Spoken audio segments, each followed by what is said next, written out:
సంగారెడ్డి జిల్లా ఆందూరులో శ్రీ బూనీలా సమేత రంగనాథస్వామి దేవాలయ వార్షిక బ్రహ్మోత్సవాలు ఆదివారం అంగరంగ వైభవంగా ప్రారంభమయ్యాయి.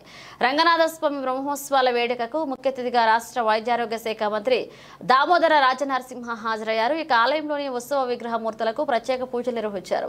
40 ఏళ్ల తర్వాత ఆలయ గత వైభవాన్ని మళ్లీ అంగరంగ వైభవంగా ఉత్సవాలను నిర్వహిస్తున్న ఆలయ నిర్వాహకులకు మంత్రి అభినందనలు తెలియజేశారు.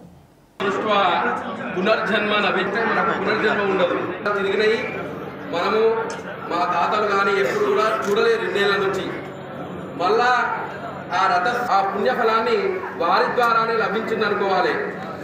బందీకాలం నుంచి బయటపడ్డట్టయి 35 ఏళ్ళ తర్వాత మళ్ళా స్వస్థలానికి పుట్టిల్లుకు చేరుకున్న ఈ ఉత్సవ విగ్రహాలంటే ఎంతో కన్నుల పండుగ ఉన్నది. ఆ ఆనందము చెప్పనలవి కాదు. మరి అటువంటి ఉత్సవ విగ్రహాలు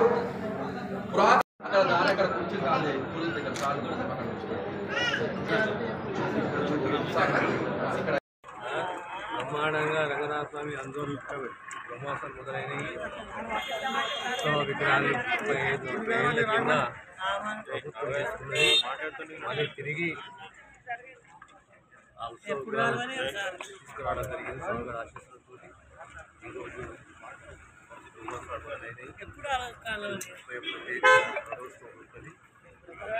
చరిత్ర మరిది చాలా ఉంటుంది. ఆ కాలంలో ఎక్కువ నిల్వ చాలా లేదు, జ్ఞాపకం లేదు. కానీ గతంలో ఏ రకంగా అయితే లేదా రథోత్సవం జరుగుతుంది ఆ కాలంలో అదే పద్ధతిలో అదే రీతిలో అదే పద్ధతిలో మళ్ళీ రథోత్సవం